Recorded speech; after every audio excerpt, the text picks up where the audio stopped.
அமலாக்கத்துறை சாராய அமைச்சரின் மீது நடவடிக்கை எடுத்தா எப்படி திசை திருப்புறது?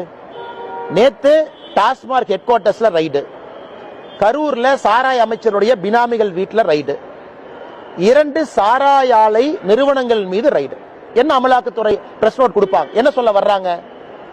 டாஸ்மார்க் முடிவு பண்ணுவானாமா எந்த சாராய கம்பெனிட்ட எவ்வளவு வாங்கணும், என்ன கமிஷன்ல வாங்கணும். அதாவது டாஸ்மார்க்ல நீங்கள் நானும் முடிவு பண்ண முடியாது.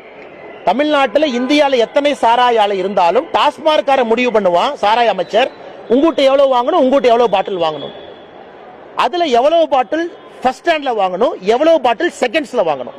அப்படின்னா டாக்ஸ் இல்லாம பாட்டில் உள்ள வரும் சந்து கடையில். அதனால என்னை பொறுத்தவரை என்னுடைய எண்ணம் இதற்குத்தான் அமலாக்கத்துறை ரைடு பண்றாங்கன்னு நினைக்கிறேன். சாராய ஆலையை நடத்த வேண்டிய காரணம் இல்லை. அதனால இவங்க இன்னைக்கு டாஸ்மார்க்கை வச்சு சாராய ஆலைகளை வச்சு கொள்ளக்காசு சம்பாரிச்சு பரிசு பொருட்கள், இலவசமான பொருட்கள், டப்பா. கரூர்ல போன வாரம் தான் முதலமைச்சருடைய பிறந்த நாளுக்கு என்ன கொடுத்தாங்கன்னா ஒரு ஸ்டெயின்லெஸ் ஸ்டீல் பாத்திரம், ஸ்டெயின்லெஸ் ஸ்டீல் டம்ளர் வீட்டுக்கு. இதெல்லாம் எங்கிருந்து வருது காசு? முதலமைச்சர் ஏதாச்சும் reserve bank of India printing press வச்சிருக்காரா, இல்ல சாராய அமைச்சர் வச்சிருக்காரா? எங்கிருந்து பணம் வருதுன்னா இதை அமலாக்கத்துறை ரைடு அடிச்சா எப்படி தப்புங்கிறாங்க? ஏன் சாராய ஆலை உத்தமர்களா? அக்காட் டிஸ்டிலரி யாரு? இது ஜெகத் ரட்சகன்.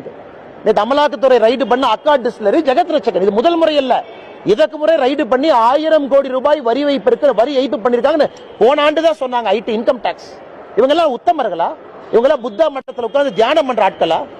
இந்த அக்காட் டிஸ்டிலரி, இந்த கரூர்ல ரைடு ஆனவங்க, சாராய அமைச்சர்லாம் உலகமாக உத்தமர்கள். அவங்களை யாரும் தொடவே கூடாது. அவங்க மீது ஒரு மத்திய அரசை சார்ந்த ஒரு புலனாய்வு நிறுவனம் ரைடு பண்ணா எங்களுக்கு வேற வேலை இல்லை.